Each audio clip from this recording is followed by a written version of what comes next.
Node 564560 connected to Node 564562.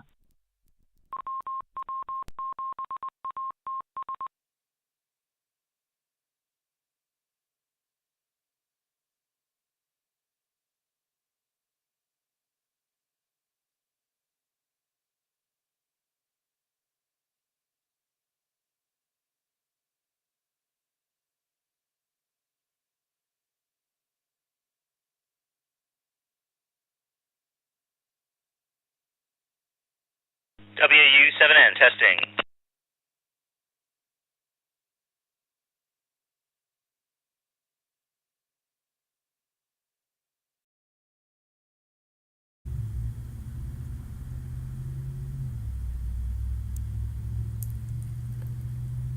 K7ITX, K7ITX, testing 1, 2, 3, 4. K7ITX.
W7ITL.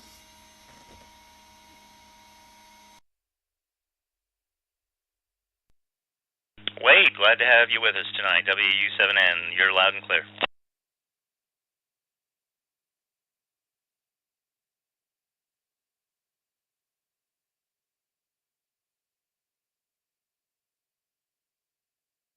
Good evening. This is the Western Washington Amateur Television Society.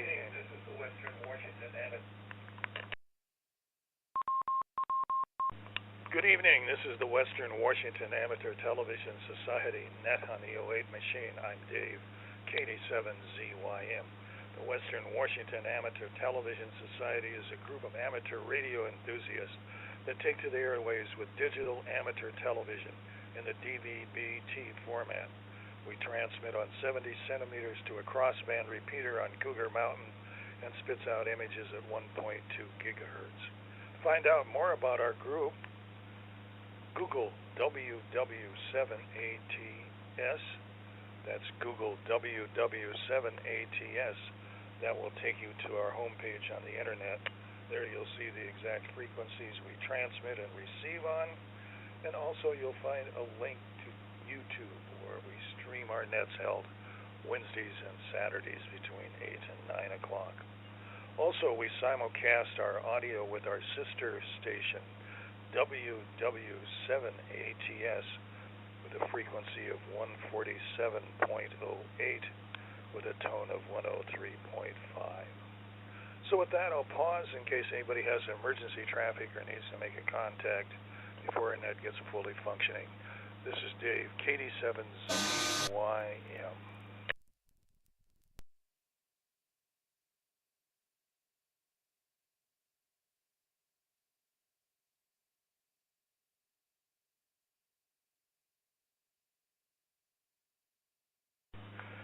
Well, welcome back to the Western Washington Amateur Television Society Net. We have checked in already as Richard K7ITX, Wade W7ITL, Jim N7QO, James WU7N, and myself, Dave, KD7ZYM. Is anybody else wishing to check into the net this evening?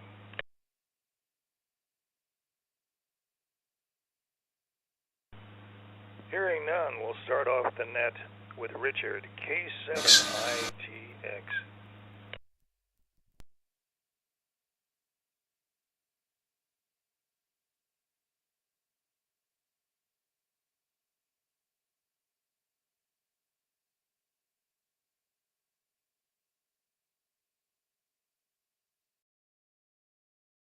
ITX. I don't know if you can hear me or not, or if you're even getting my video. I don't see my video transmitting at this. Oh, okay, there it pops up. But I don't know if you can hear me or not. I told Dave that if you can't hear me, that then I would just go back to Echolink on 2 meters on the second round. So, if you could just give me an audio report. This is K7ITX, back to net control.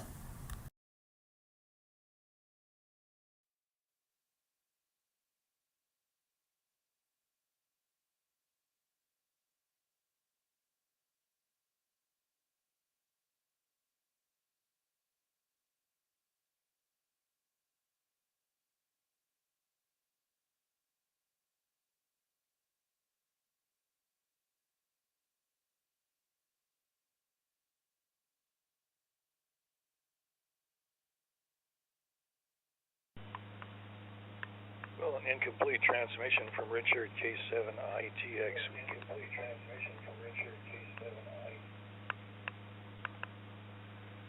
Let's move on down the line to Wade W7ITL in Tacoma.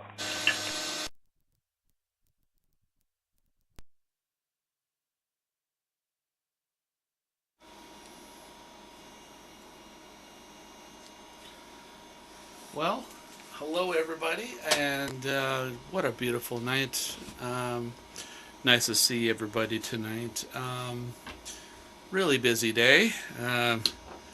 Did a bunch of yard work. Went to the radio club at Tacoma, went to Cougar Mountain. Did a bunch of housework, so yeah, more stuff tomorrow. So not a lot more to say for this round. It is nice to see everybody, and I will turn it back to our net control, Dave. This is W7ITL.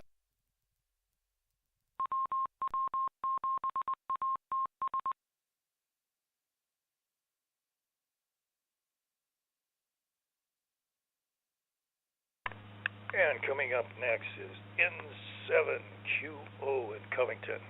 Jim.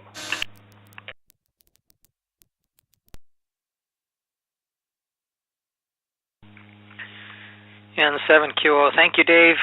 Good evening, everyone. Man, I have been nonstop busy since the last net.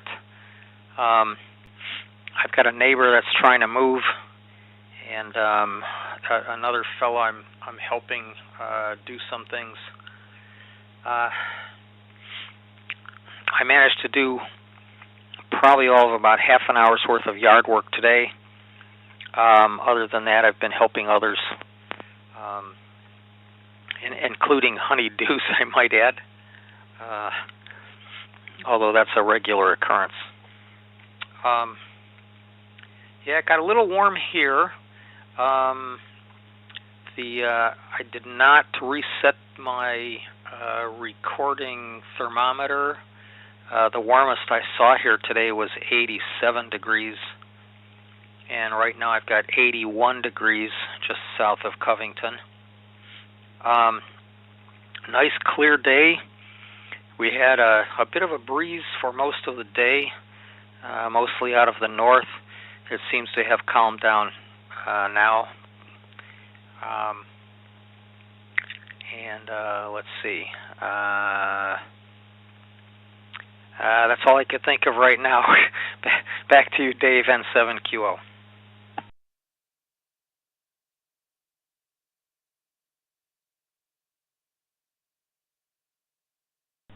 N7QO, thanks with that. Let's pick up James, WU7N, Northeast Bellevue. Okay, I'm synchronizing now here, WU7N.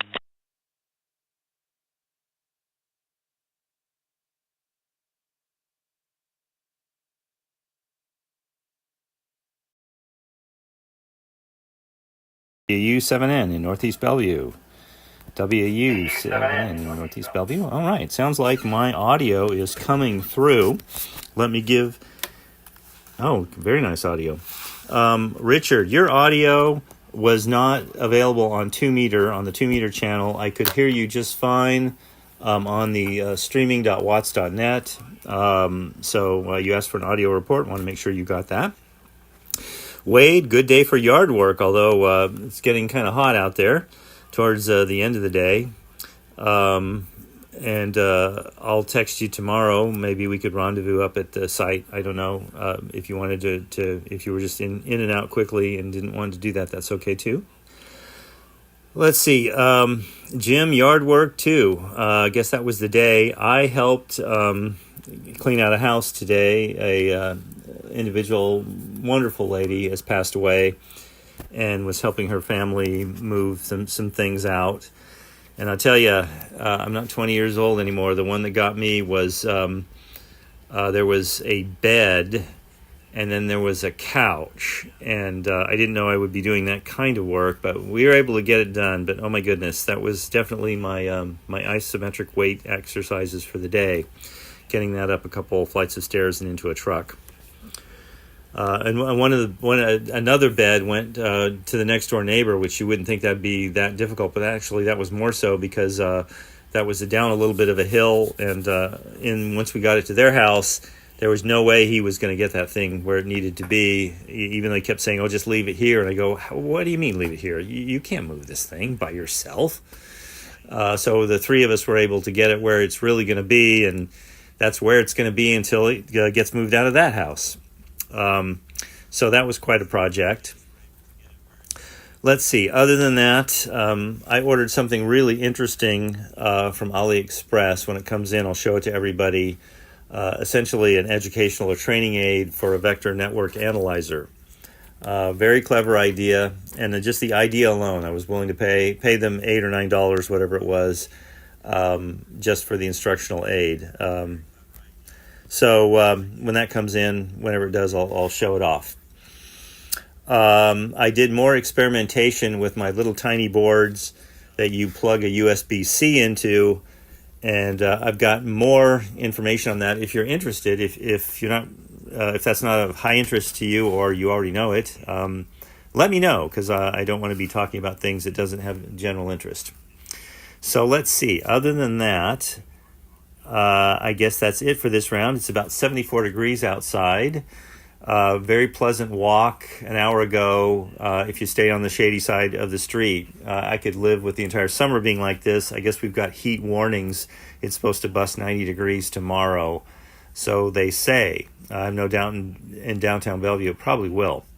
So that's it for Whiskey Uniform 7 November, James in Northeast Bellevue. Let me turn it back to our net control in Seattle. Take it away, Dave.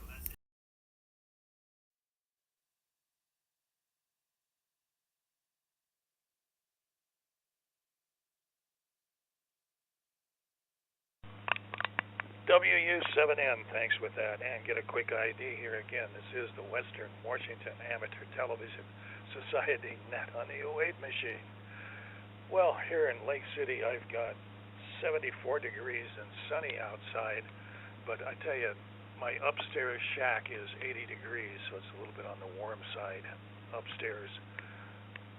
But majority of the afternoon, I was out defoliating the yard. You know, it's amazing. We haven't had much rain since January, but my gosh, everything else is blooming and growing like mad in the yard, except the grass, which I don't water. But trimming back a lot of the vegetation and filled up one of those 90-gallon bins for recycling of yard waste. So I've got another at least 90 gallons to go before Wednesday, which is my next garbage pickup day. So I'll get that done.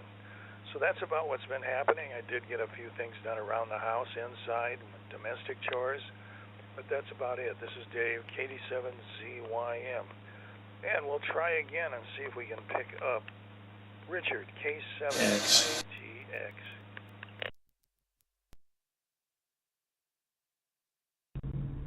Yeah, okay.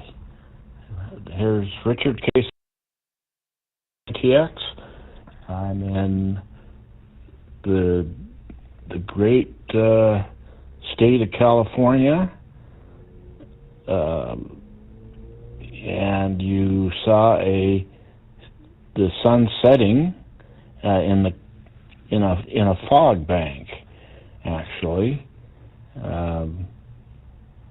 And it's just on the tip of my tongue where I'm in Seaside, California, if that makes any sense to you guys. It's just about a 15-minute drive from the racetrack, which Laguna Seca WeatherTech Raceway was unfortunate for us and my team today. Our engine cracked its block. It blew up. And so we went from all the glory and first place celebrating from 2 weeks ago to DNF, did not finish. So anyway, that's how it went. But at least you got to see my sunset, I believe. It looked like it came over streaming. Anyway, so moving on, James, we'd like all your reports and all your experimentation and all your gadgets and gizmos.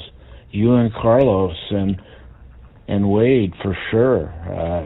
That's all part of this business we're in, and I really appreciate. I put to good use a lot of the things that come up in these nets. Well, particularly all the different ways I have to charge my devices. You know, my battery pack and my phone and my Kindle all can be charged, with, my supercharge multi-amp 5-watt charging stick, and that puts it at a fast pace as opposed to, I believe, probably 9 volts, 5 amp, and so whatever. I guess that would be what, 5 watts and maybe even less. But anyway, I don't have the nomenclature in front of me, so I'm that's why I depend on you, James. Just like what a great deed, and just like your next door neighbor and all the help you're giving them. Oh my God, I just can't believe how helpful you are. I know you've done a lot of these trips and things, and you're always there for us, and for me, for that matter. I know you've offered me a lot of help when the chips are down. So thank you very much for everything you do, and don't think that we don't enjoy your reports. They're very well said and worthwhile. I'll just stick with that. So with that, K7ITX, back to net control.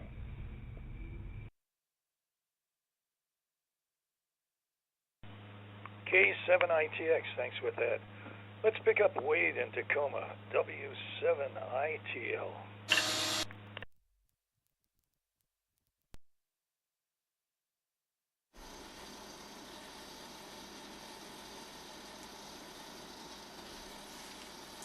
All right. Well, let me show you guys some videos. I went to the Florida Cavern State Park when I was in Florida last week. So I got a couple videos I can show you guys. This is me just going through the caves.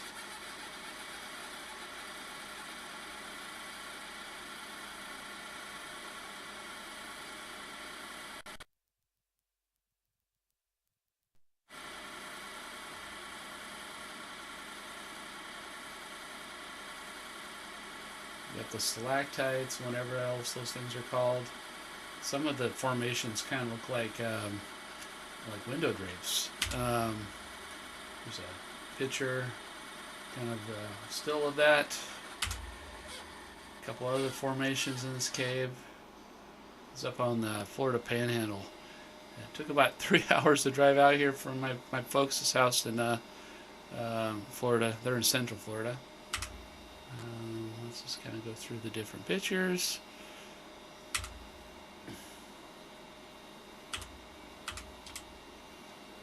Some more of those drape-looking kind of formations.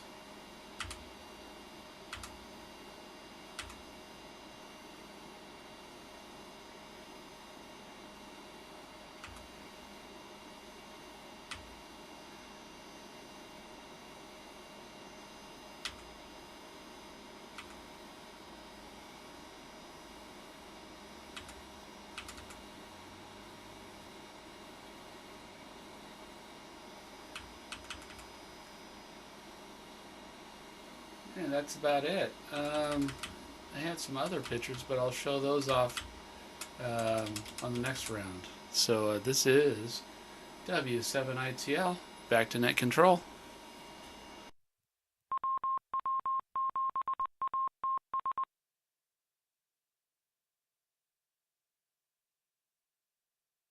W7ITL, thanks for showing us those pictures from Florida. Let's move on to Jim, N7QO in Covington.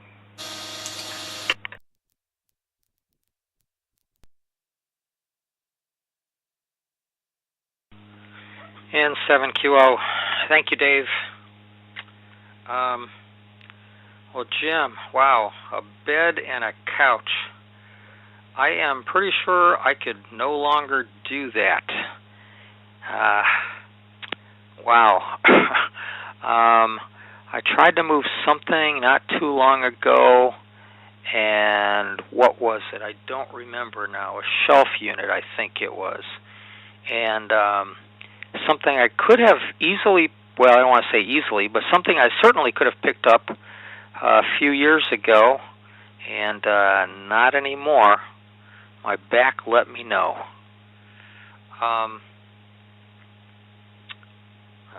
But good for you for trying anyway.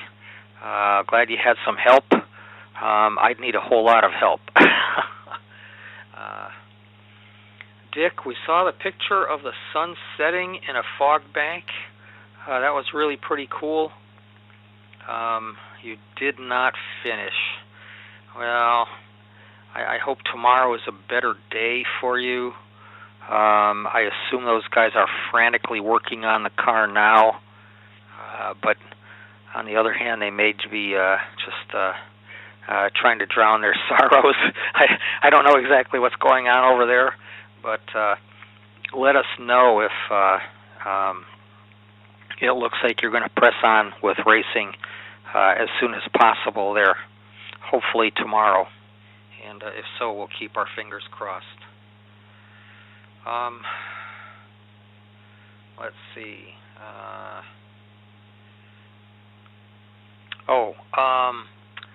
Wade, I assume that you are receiving the television repeater. I have been receiving, I have not been receiving the video very well over the television repeater.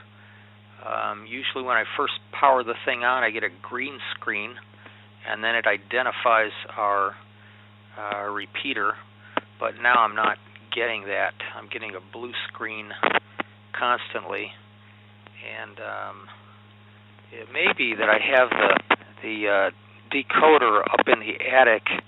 I'm showing the temperature up there as 92 degrees right now. Maybe it's a little bit warm for the device. It does have a built-in fan, but you know, if you're moving 92 degree air, it's not like it's going to cool things much. Maybe I should just turn it off. I did see some pretty good pictures of Dave a little bit earlier, but and Wade, I saw you briefly as well, but no one else. Oh yeah, I saw Dick's picture as well with the sun setting in a fog bank. That was pretty cool, Dick. Thanks. Back to you, Dave, N7QO.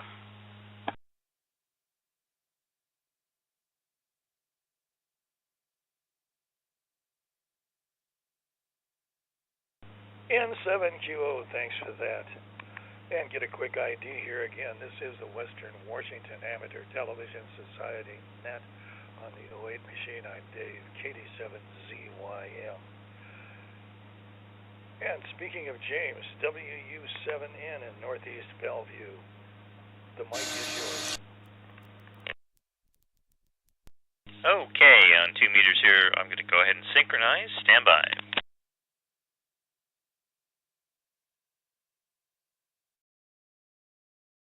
Testing 1 2 3 4 WU7N. Okay, sounds like I got audio on the 2 meter channel, and sounds like I got audio on the streaming.watts.net video site.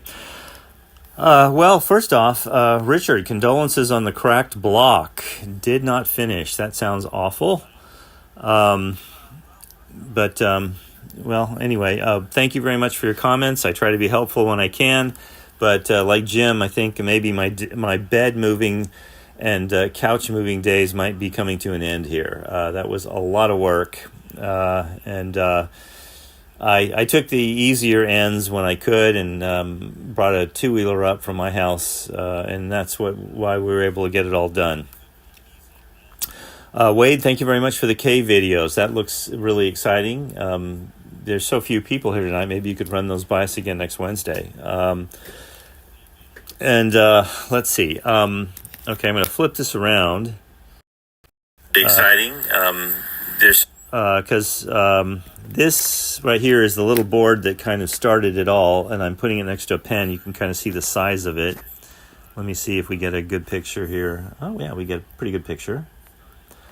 And what you're supposed to do is take, a wall wart like this with a USB-C connector, and then you plug this end, the USB-C end. Let me see here. The USB-C end plugs into here, and then with this little board you can set these dip switches, and you're supposed to get out 5, 9, 12, 15, or 20 volts. And I thought this was a board that actually converted these voltages from the 5 volts. But then as soon as I got these boards, I said, no, that's a bit optimistic, because there's just not enough stuff on this board where it would really use pulse width modulation and the appropriate controller to do that. And so I was really intrigued what exactly is going on here. And it turns out there's about 3 classes of these little wall warts. Not all wall warts are created equal. The oldest ones put out 5 volts. I'm going to call the middle-aged ones, they put out 5 volts, 9 volts, and 12 volts, which this one does. And there's fine print that's way too fine even to see with my bare eyes, so I know you can't see it. Let me see. Actually, you can at least see the print is there on the video feed. So it'll actually say this one puts out 5 volts and 9 volts and 12 volts.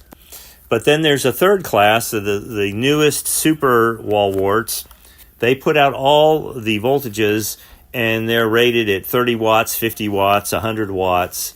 I was looking at a power supply today that is powered by a wall wart, so like this. It's not much bigger than this, and it's over 100 watts.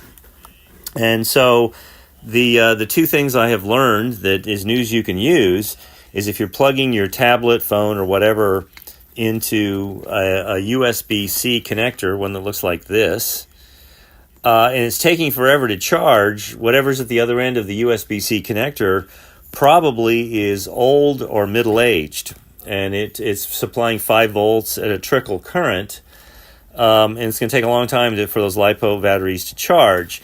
Whereas if you get a new latest and greatest, it'll charge in much less time.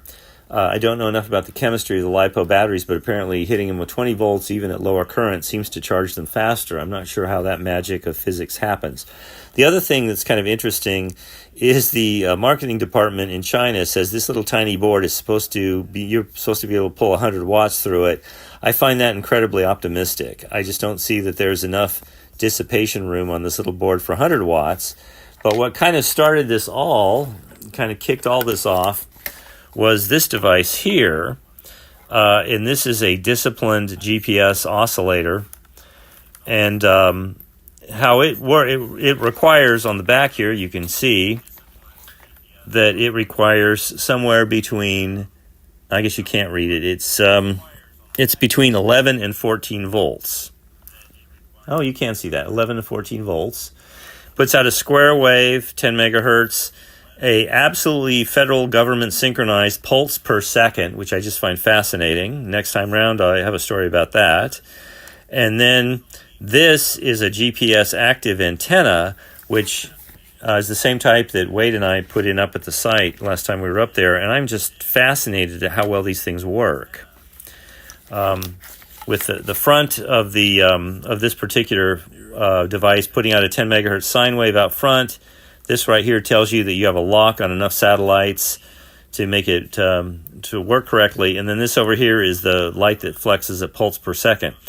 This entire display puts out numbers, but seems to be totally worthless. At least I can't figure out what good they are. And likewise with these up and down buttons, and this button over here, the load save button, I don't understand what those are for.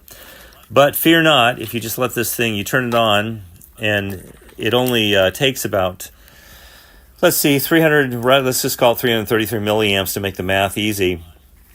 So if you set this for 12 volts and use at least a middle-aged charger like this, you can run the GPS disciplined oscillator, and I figure that's probably about 4 watts, which is easily handled by this little board. And that way you can just let this device just sit and kind of roar away all day and all night, because inside there's I should have taken the lid off, but inside there's a little oven that a crystal oscillator actually is in, and it warms that up and keeps it toasty hot at the same temperature. And then there's a little tiny, about half the size of a postage stamp, GPS receiver in there, which is also just amazing to me. And it gently corrects the oscillator, which is already very stable and very close to 10 megahertz. So that's kind of the report here. The moral of the story is not all wall warts are created equal, and all these cables, they also are not created equal. There's some that are only for power and labeled only for power, and then there's some for data, and then there's some for power that can communicate the intentions of the device versus what is available from the wall wart. And I'm suspicious there's probably some out there that don't, because I'm seeing a dip switch of 3 here, which tells me 3 bits have got to somehow get from the wall wart, or from the device to the wall wart, and from the wall wart back to the device, to communicate exactly what you want and how much and for how long. So don't know if I haven't read the standards, so I don't know if that's a serial communication or if they use 3 lines. There do seem to be plenty of connectors. Let me see if I can get a focus here. I think I'm a little bit out of focus. But there seem to be a lot of connectors inside of there. And it doesn't matter which side, whether you turn it this way or whether you turn it this way, it works. So there has to be some redundancy there so that the upside down works the same way as the right side up. Anyway, if anyone knows anything on exactly how that functions, I'm all ears. So that's what I've been doing here and have learned a tremendous amount. Certainly got my $5 of education for 5 little boards. And like everything else, I only really need 1. Guess I got 4 spares. This is James, WAU7N in Northeast Bellevue. Let me turn it back to Dave, our net control for the Western Washington Amateur Television Society. Take it away, Dave.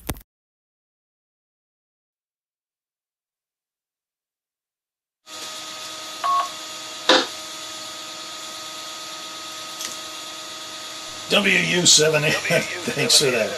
Looks like you have a lot of excitement in your entertainment packages of things that you've been getting off the internet with electronic devices. I wish you well in figuring out to get the most out of those, since they don't come with instruction manuals.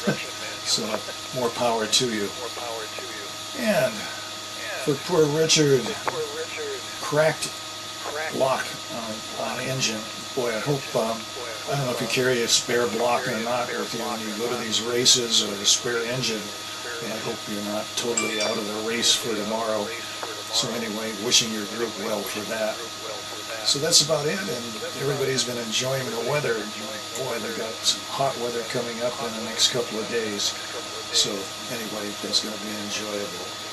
And speaking of Richard, let's go to K7 ITX in California.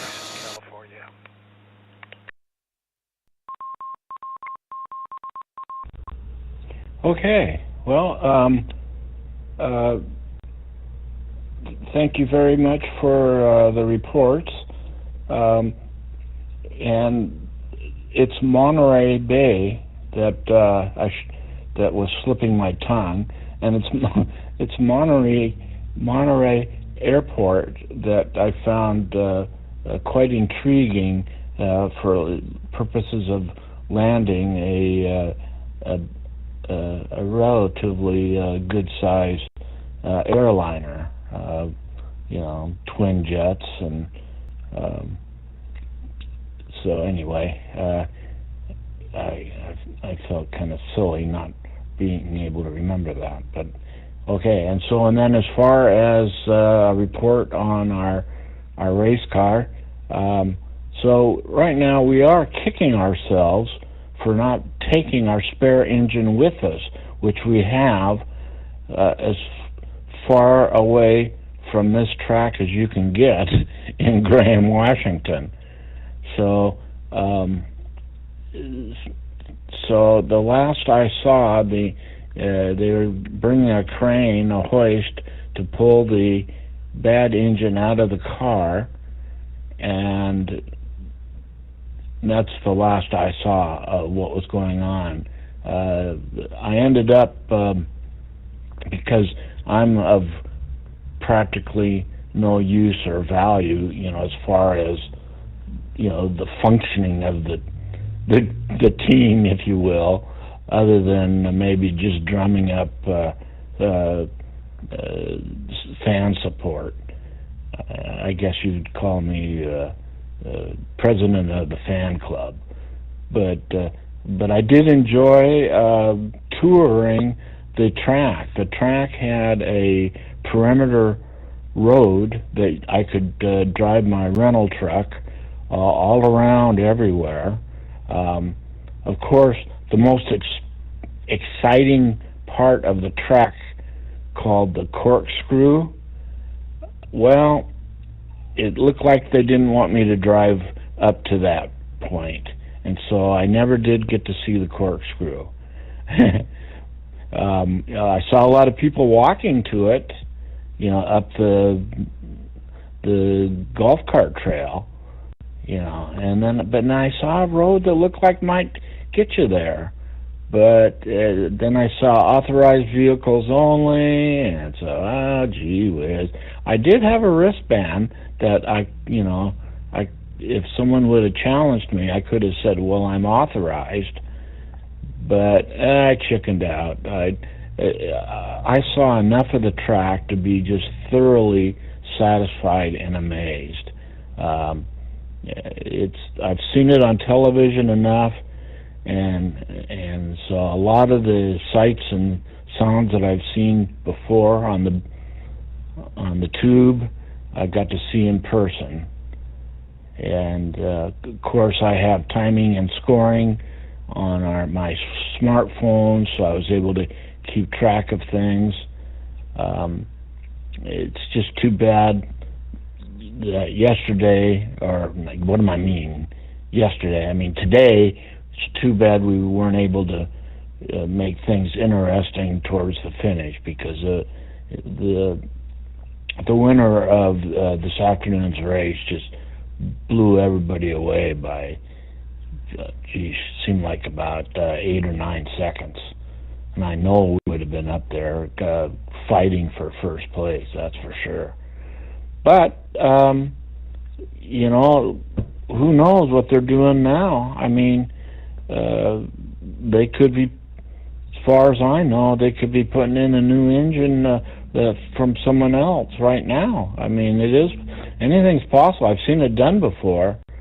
So, but it's going to take a lot of help, and a lot of the guys probably have had other plans than working on a new engine all night. So I don't know. I'll find out tomorrow morning when I get there, and it's so to cut to the chase, we are sending our bad engine to the engine builder, who is local to this area. We're sending it on one of the tractor trailers that are here, and it just so happens a couple of tractor trailers from this area are going to be headed for Seattle for the race at Pacific Raceway, formerly known as SIR.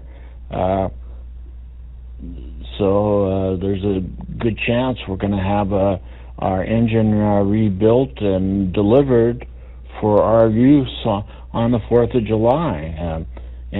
But we do have an engine for the 4th of July, and we do have another car too, the completely different type of car, different class. It's a later model than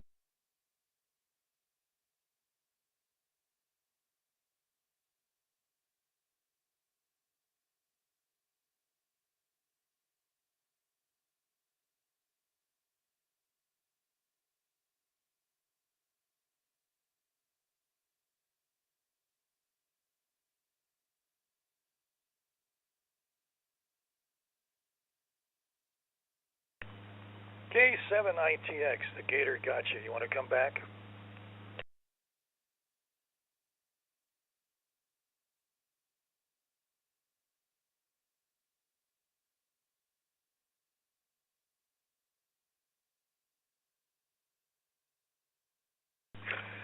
And no response from Richard, K7ITX. Let's go to Tacoma to Wade, W7ITL.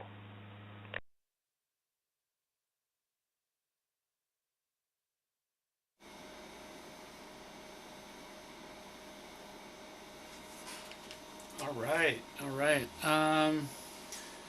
So let's see if I have any other videos I can show or pictures.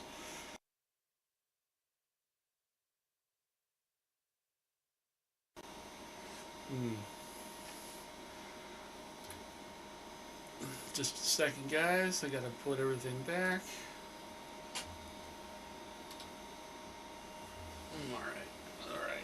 All right. So this is one of the boards that I'm building. It's called a thick client All-Star, or there's many names, RTCM, thick client. So this is the board that I'm building.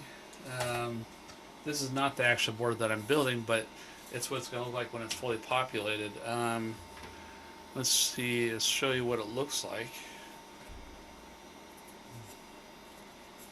So, the mini components, over 100, all through hole, so it makes it very easy to solder. Let's see if I can show you the different angles when it's here we go. Here's the back when it's in its case. This is a fully assembled with the case. So we currently have 2 RTCMs.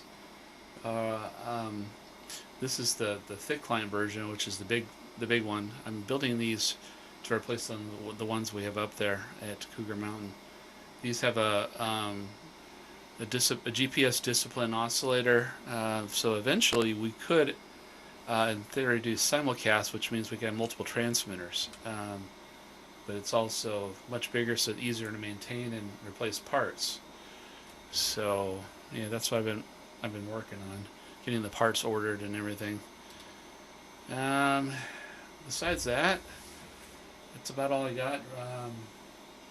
James, keep working on that GPS discipline oscillator with the USB PD a voltage converter. That's pretty cool. Yeah, I think that DIT switch chip tells the little controller in the USB-C charger to what voltage to output. So I don't think it actually does any of the voltage conversion on the board. So it makes the PCB much smaller. Let's see. That's about all I got, guys. I think I may not be coming back for the next round, but it is definitely nice to see everybody, and I'll turn it back to our net control Dave. This is W7IT.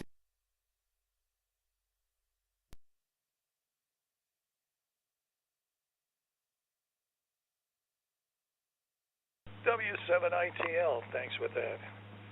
Boy, that looks like quite a project you got with filling out that board with all of the electronic components. And get a quick ID here again. This is the Western Washington Amateur Television Society Net on the 08 machine. And I'll break in case anybody else would like to join the net. This is the Western Washington Amateur Television Society Net. I'm Dave, KD7CYM.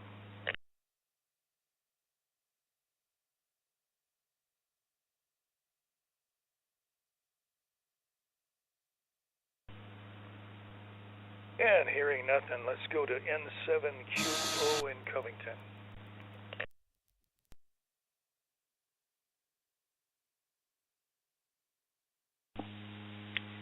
N7QO, thank you, Dave. Well, let's see. Dick, no spare engine. Oh, goodness. So, don't know what's going on. You said local engine mechanic but not sure if anyone's going to do any work on the thing tonight. Well, I guess you'll find out tomorrow, like you said, tomorrow morning. I'll keep my fingers crossed on that. I caught you were talking about the perimeter road on the track and driving around there, and I heard you say you were satisfied and amazed. That's good. I'm glad to see that you were able to do that. Keep my fingers crossed about tomorrow.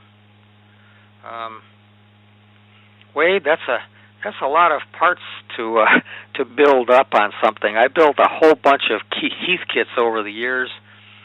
I don't think I built anything quite with quite that many holes to solder on a single board. I certainly repaired more complex boards than that, but wow, we'd just wave solder them or something. But I guess that was available as a kit, so I'm guessing that's what's going on, probably to save money. Well, I don't know.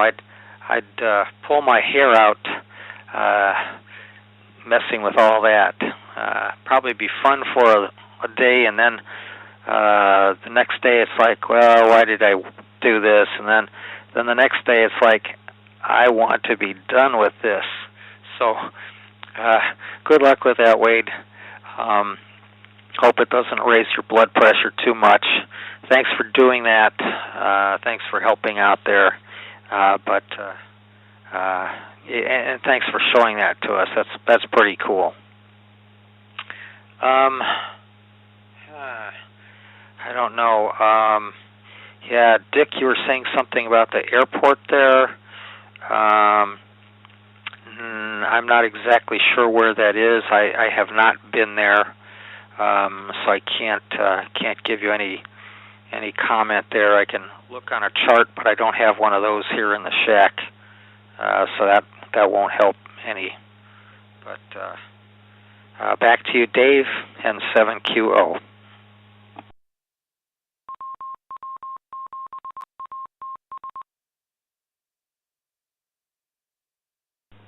N7QO, thanks for that. Get a quick ID here again.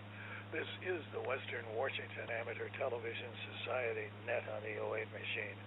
Again, I'm Dave, KD7CYM. Well, let's pick up James, WU7N in Northeast Bellevue.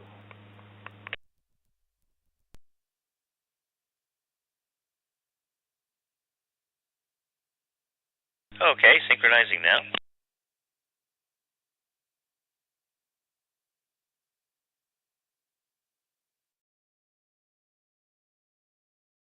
Okay, this is James, WU7N in Northeast Bellevue. Looks like I've got good audio coming across, and there's the picture. Well, yeah, boy, that's even more, I don't know what you call it, frustrating if the person who won the race won with absolutely no competition, and you guys were sitting out there with no engine.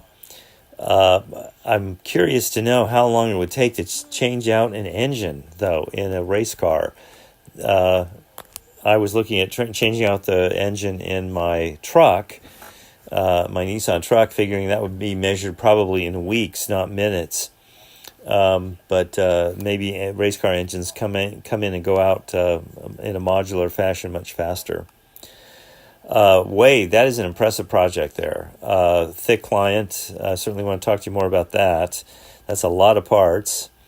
One of the things I ordered today, I needed some, just like a couple 2N222 transistors.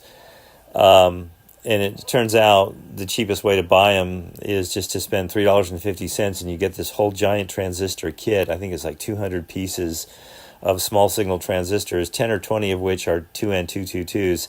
So if anybody needs a small signal transistor, you don't need to buy another one of those kits from the nice Chinese. I already have one. Just let me know, and I'm sure I could drop one in the mail to you, or two. Let's see. What else is going on? I guess the weather's the big news. It's going to be pretty toasty tomorrow. So I'm already thinking about getting up early and seeing what I can get done. I made little device covers for my cameras that I have mounted in my main vehicle. One's pointing forward, one's pointing backwards. I made them out of an old white sock. I cut them up and folded them back and forth so that they would not be in direct sunlight.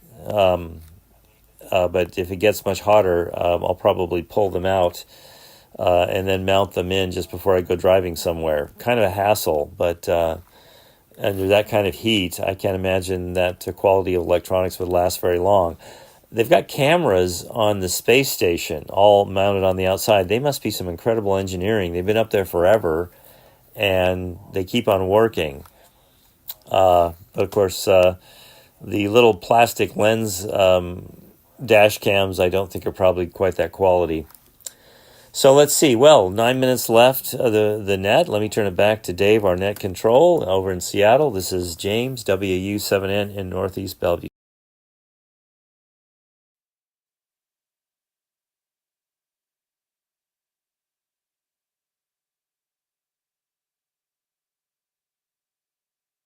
WU7N, thanks for that. This is Dave, KD7ZYM in Lake City. Boy, again, just very amazed at all of the work that Wade is putting into the repeaters and building things and filling out that board with all kinds of components. A lot to be said about that, and I remember back in my days with some Heathkit stuff, and it was like a 2-day project just to put a simple little board together and solder it in. So anyway, that looked very, very complex. And for an ID purpose here again, for the Western Washington Amateur Television Society Net, I'm Dave, KD7ZYM for the 08 machine. So that's about all I've got to add at this point. So we can go back up to Richard, K7ITX in California.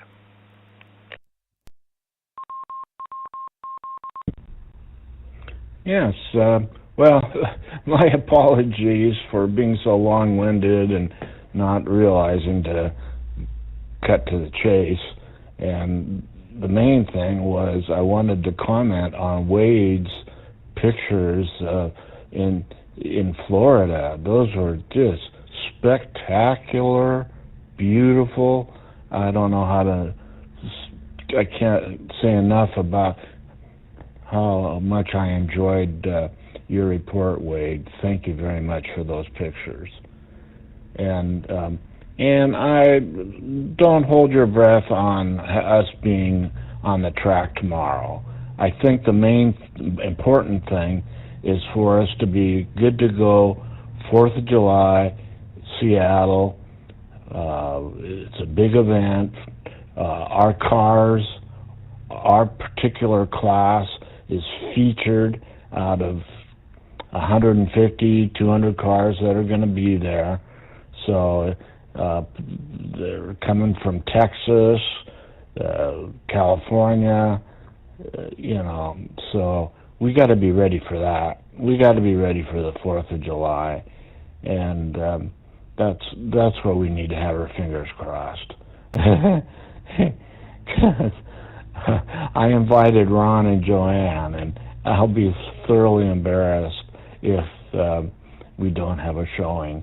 So, as if they are going to care that much about me and my friends, but, what the heck. So anyway, what a great net. That's all I can say. One of the better ones that I can remember. With that, I'm going to say 73, K7ITX, back to net control.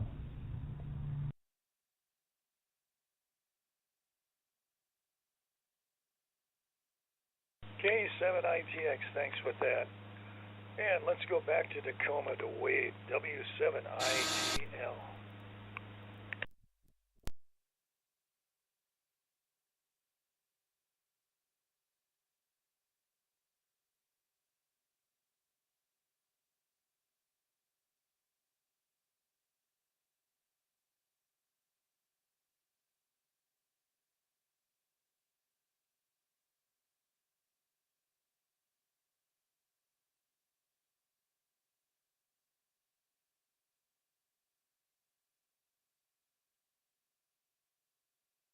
And again, calling for W7ITL, Wade in Tacoma.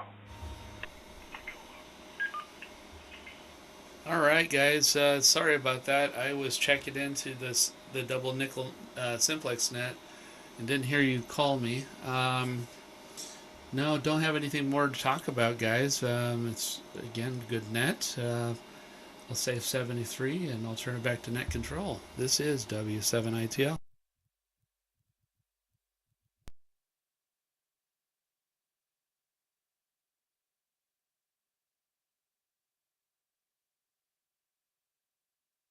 W7ITL, thanks for that, and we got your 7-3.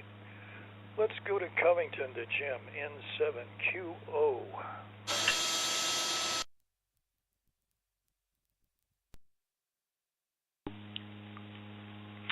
N7QO. Thank you, Dave. Well, let's see. So, Dick, looking forward to and getting ready for the 4th of July event. That sounds like it ought to be fun. Hope it works out. Yeah, it sounds like you're keeping your fingers crossed there, but I'm sure it'll be okay by then. But I wouldn't wager any money on anything that I say. Just track my stock investments and just don't buy what I buy, and you'll be much better off. Funny how that works. Oh well. Let's see. Yeah, we do have some warm weather coming up over here. Dick, it looks like you're going to miss it because Tuesday it's supposed to return to more normal temperatures here.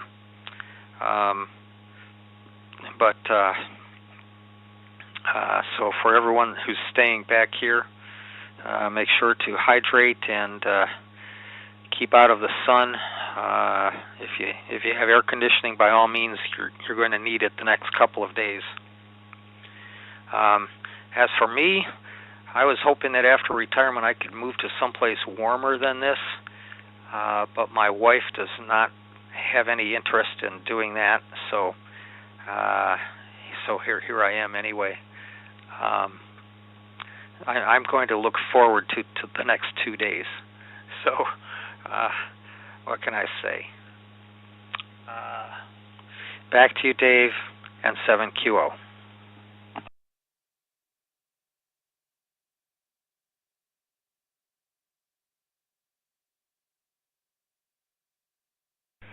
N7QO, thanks with that. And for a final, let's go to James, WU7N.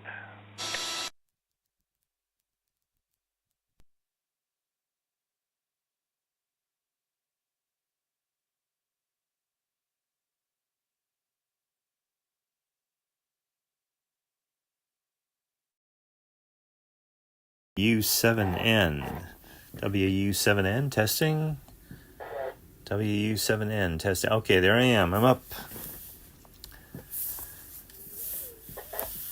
All right. Well, thank you very much. Good net tonight.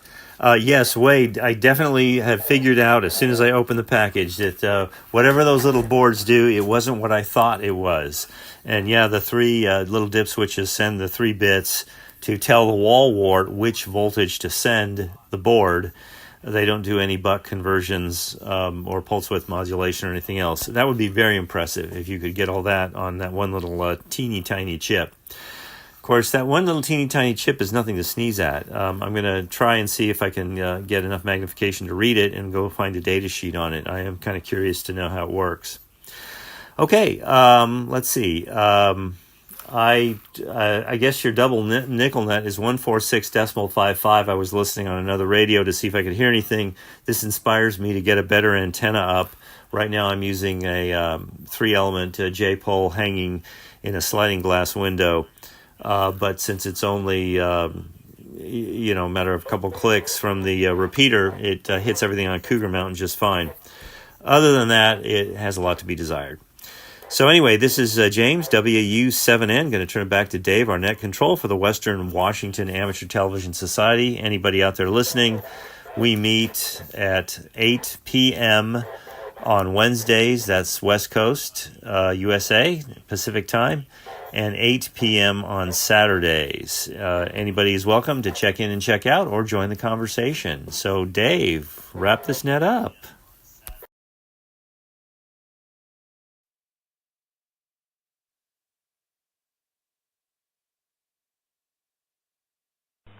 WU7N, thanks for that. And it's time to terminate the net for the evening. This has been the Western Washington Amateur Television Society Net, broadcasting in digital amateur television in the DVB-T format. So until the next meeting being Wednesday, we'll see you at 8 o'clock. This is the Western Washington Amateur Television Society Net, terminating at 9:01. I'm Dave, K7CYM.